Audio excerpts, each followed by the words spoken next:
자, 일단 제목은 평면 벡터의 성분과 내적이라는 단어를 공부를 하고 있고, 자, 가장 중요한 것은 내적이죠. 내적이 너무너무 중요한 표현이죠, 내적. 자, 내적이 별표 5개짜리죠. 가장 중요한 수학적 개념이에요. 자, 그리고 오늘 이제 위치 벡터는 저번 시간에 다 배웠고요. 성분을 통한 내적을 또 공부하려고 성분을 배우는 겁니다. 됐죠? 그리고 성질, 각 이루는 각에 대한 부분까지 공부를 합니다. 이렇게. 그리고 두 번째 개념으로 들어가는 것이 이제 평면 벡터란 말 뺄게요, 다. 평면 벡터라는 것은 자료의 평면 벡터잖아요. 다음 단원의 공간 벡터랑 구분하기 위해서 말을 바꾼 건데요. 내용은 다 똑같아요. 원리는 똑같기 때문에 굳이 그 점을 두지 말고 성분이라 바로 바꿀게요, 성분. 자, 성분이라 말이 무엇이냐. 첫 번째, 그럼 성분을, 얘를 구하는 목적이 있어요. 그쵸? 이것부터 정확하게 합시다. 성분을 가지고 문제를 푸는 목적이 있어요. 뭐 때문에 그러는 거죠? 지금까지 벡터는 잘 아시겠지만은 평행이동하면은 여러 가지가 표현했죠. 벡터 하나가 아니라 여러 가지 표현되는 거잖아요. 그쵸? 같은 벡터라는 것은 크기가 같고 방향이 같으면 다 같았었잖아요. 근데 얘는 뭐냐면 성분은 벡터를 시점을 이렇게 할게요. 한 개의 벡터를 시점을 원점으로 두면 좌표가 정해지죠. 종점의 좌표가 생기고 결국 벡터 하나의 좌표 하나가 생기는 거죠. 벡터 하나밖에 없다라는 겁니다. 벡터가 only 원이 됩니다. only 원이 된다. 됐죠? 그 벡터가 only 원이면 좋은 게 뭡니까? 벡터가 only 원이면은 이동시킬 필요가 없으니까 뭐가 된다? 좌표 자체가 벡터라는 거죠. 이해되시죠? 점 자체가 이제 벡터라는 게 완벽하게 정의되는 거죠. 그래서 얘는 결론적으로는 뭐다? 점 한 개가 벡터 한 개가 되는 거예요. 그래서 벡터를 푸는 게 아니라 점으로 푼다는 거죠. 이해되시죠? 벡터를 점으로 풀기 위한 가장 좋은 개념이에요. 벡터를 점으로 풀기 위한 개념. 자, 그러면 이제 벡터가 점 한 개니까 이제는 완벽한 우리가 알고 있는 기본적인 도형이 되는 거죠. 도형. 됐죠? 그러니까 도형을 바라볼 때 벡터라는 의미보다는 점으로 바라볼 수 있도록. 그게 결국 점으로 공부를 하는 겁니다. 원래는 종점이지만 이런 느낌이에요. 자, 두 번째 그러면 성분의 정의를 들어갈게요. 그래서 아까도 말했지만은 시점을 원점으로 딱 만들어요. 오리지널이에요. 오자. 여기다가 이렇게 해서 종점을 찍어. 이 좌표 이름을 A라 그러고 얘를 A1, A2라고 합시다. 자, 그러면 벡터 OA 벡터는 얘를 A 벡터라고 합시다. 그럼 A 벡터가 되는 것이고 얘는 이제부터 얘는 벡터 형태가 아닌 점의 형태로 표현하는 겁니다. 이렇게 됐죠? 벡터가 점이 되는 거예요. 그냥 이것이 벡터의 정의예요. 성분의 정의예요. A1, A2 됐죠? 성분의 정의란 말이야. 자, 그리고 나서 얘를 정의하는 게 두 가지가 있어요. 그러니까 두 가지 표현을 합니다. 자, 요거는 계산하기 위한 표현이에요. 계산. 그리고 알겠지만은 수학이라는 것은 계산하기 위한 식이 있고 옛날에 배웠던 순열과 종합도 마찬가지로 계산하기 위한 식이 있고 그 다음에 증명하기 위한 식이 나오잖아요. 아래 같은 경우는 증명하는 식인데요. 이런 식으로 X축에서 길이가 1인 단위 벡터를 E1이라고 합니다. 이렇게. 요것을 E2라고 이렇게 합니다. E2.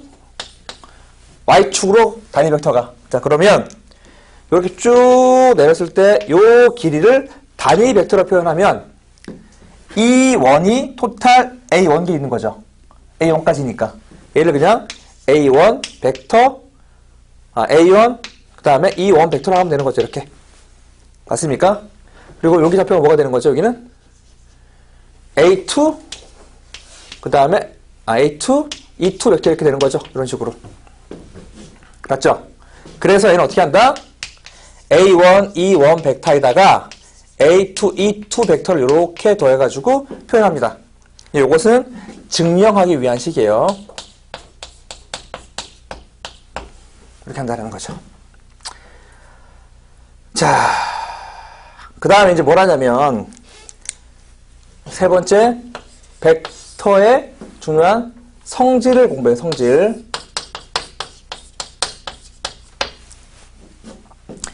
성분에 대한 성질은 뭐냐면, A가 이렇게 있어요. A1, A2라고 합시다. B가 있어요. 얘를 B1, B2라고 합시다. 이렇게. 그리고 OA 벡터를 A 벡터. 그 다음에 OB 벡터를 B 벡터라고 한 다음에, 뭐 기본적으로 이런 공식들 나오겠죠. 두 개를 더한다고 쳐요. A 벡터랑 두 개를 더해요. 그러면 성분끼리 더하는 거죠. A1 플러스 A2, B1, 그 다음에 A2 플러스 B2 이렇게 해가지고 성분끼리 더하는 걸 말하는 거죠. 뺄 때도 마찬가지다. 뺄 때도 성분끼리 뺀다라는 거죠. 이렇게. 됐습니까? 그리고 이제 KA 벡터라고 말하면 K 곱하기 A1, A2 이렇게 되는 거잖아. 그래서 얘는 KA1 벡터 플러스 KA2 벡터 이렇게 되는 걸 말하는 거죠. 이런 식으로 표현한다라는 겁니다. 됐죠? 이것이 이제 성분에 대한 기본적인 개념이고, 좀 문제를 볼까요? 거기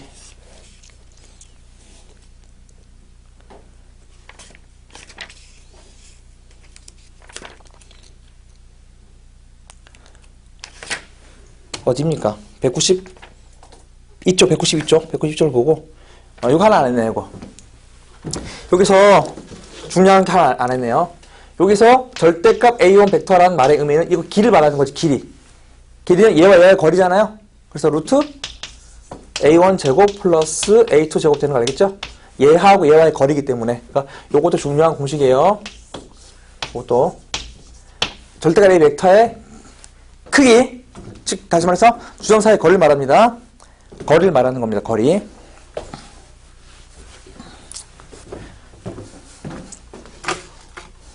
뭐야 이거? 왜 더했지? 콤마 해야지, 콤마. 이렇게 하지.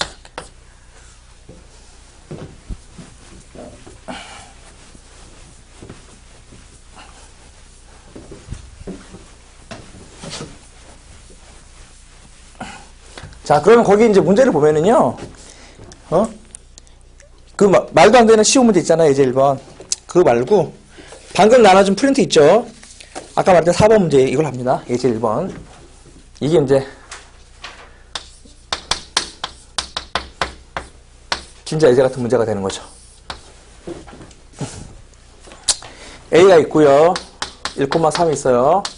그 다음 B가 있고 3,1이 있어요.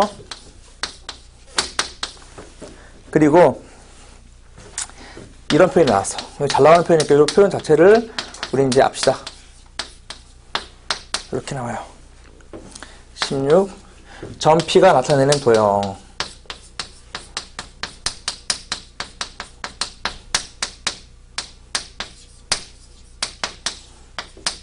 길이를 구하는 문제네요. 그쵸?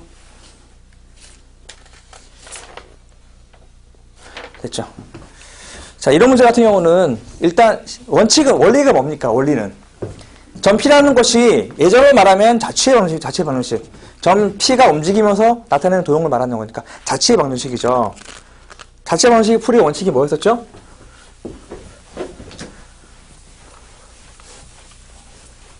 풀이의 원칙이 뭐였었죠? 자, 얘는 아까도 말했지만 도형의 길이 이런 표현 나오잖아. 점 P가 나타내는 도형의 길이라는 키워드가 나오잖아요. 그러면 얘에 대한 프로세스는 일단 점 P가 움직이니까 P를 X, Y라고 놓는다. 이게 첫 번째 할 일이에요. 그죠? X를 놓는다 하는 거야. 그리고 얘를 벡터로 보지 말고요. 지금부터는 PA 벡터, 그 다음에 PB 벡터는 두 점 사이, 두 점 보는 거, 두 점으로. 왜? PA 벡터는 어떻게 하는 거죠? PA 벡터는 어떻게 해요? PA 벡터를 구할 때 아까 했잖아요. x끼리 빼고 y끼리 뺀다고요. 그럼 뭐가 되는 겁니까? x 마이너스 1, 그 다음에 y 마이너스 3 이렇게 되는 거 아시겠어요? 됐습니까? PB 벡터는요. 벡터는 x끼리 빼는 거고 x 마이너스 3, y 마이너스 이렇게 되는 거잖아요. 됐지? 여기다가 이제 뭐라냐? 안에 집어넣어요. 두 번째 어떤 일이 벌어집니까? 라고 하면 루트 전개시켜 전개. 어차피 전개시켜야 됩니다. 여기가 뭐가 되죠? x 마이너스 3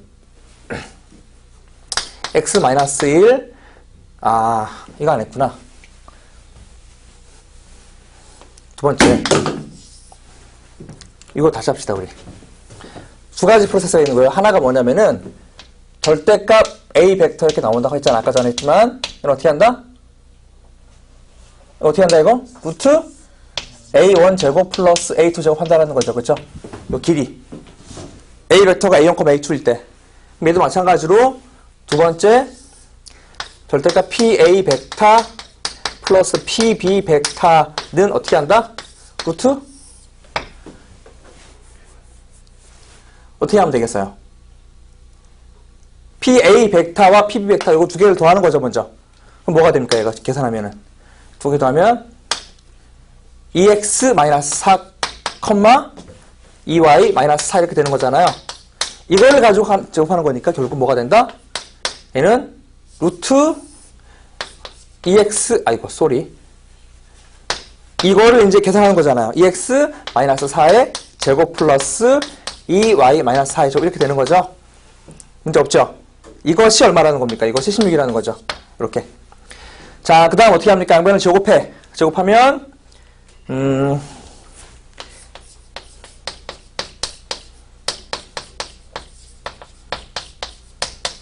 16의 제곱은 얼마입니까? 256인가? 맞습니까? 그 다음에 2로 지금 묶여지는 거 보이시죠? 2로 묶어지면서 뭐가 됩니까?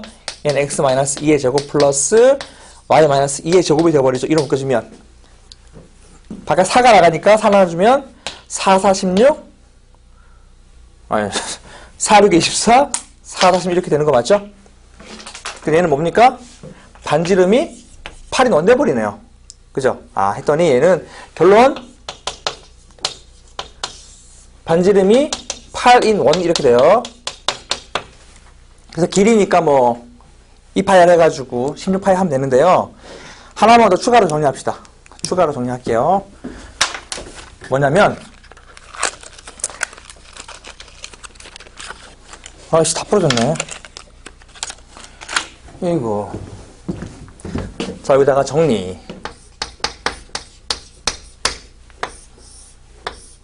이런 것들 알고 있으면 좋아요. PA 벡터, PB 벡터 요 식 있죠, 요 식.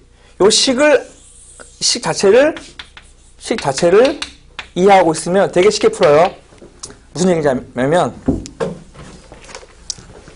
우리가 2분의 1 PA 벡터 플러스 2분의 1 PB 벡터의 절대값이 R이잖아요. 그 얘는 반지름이 R인 1이에요. 1. 이 벡터의 의미가 이거 된다. 지금 방금 전에 보여준 겁니다. 이 되시죠? 요 두 개 더하면 1로 나온 1 돼버리잖아요. 그쵸? 그래서 1을 나눠줘가지고 푼다라는 거죠. 그래서 어떻게 푸냐면은 여기다가 2분의 1을 곱해.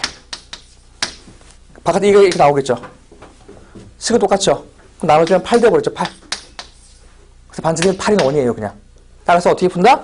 얘는 얘 도형의 길이니까 그냥 16파이 다 쓰면 되겠죠. 요 식을 알고 있으면 되게 빨리 풀 수 있고 식을 모르면 원래대로 풀어야 돼요. 이해되십니까? 그래서 요 식 같은 경우는 암기해두면 좋아요. 이런 식은. 요런 식. 2분의 PA 벡터 플러스 2분의 PB 벡터의 절대값은 얘는 1이구나.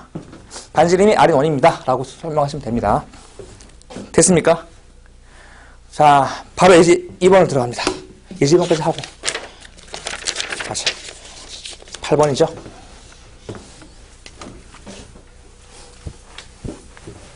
항상 개념을 공부를 하면은요, 이 개념이 어떻게 문제에 접목되는지까지 다 정리해야지 그게 개념인 거예요. 수학 교재에서 개념이라고 말하는 것은 항상 앞에 나와 있는 기본 정의, 용어, 개념식, 공식, 기타 등등의 개념을 예제를 통해서 연습할 때 한 세트가 다 개념이 되는 거니까 예제까지 공부하는 게 맞아요. 자, 이제 예제 2번 해가지고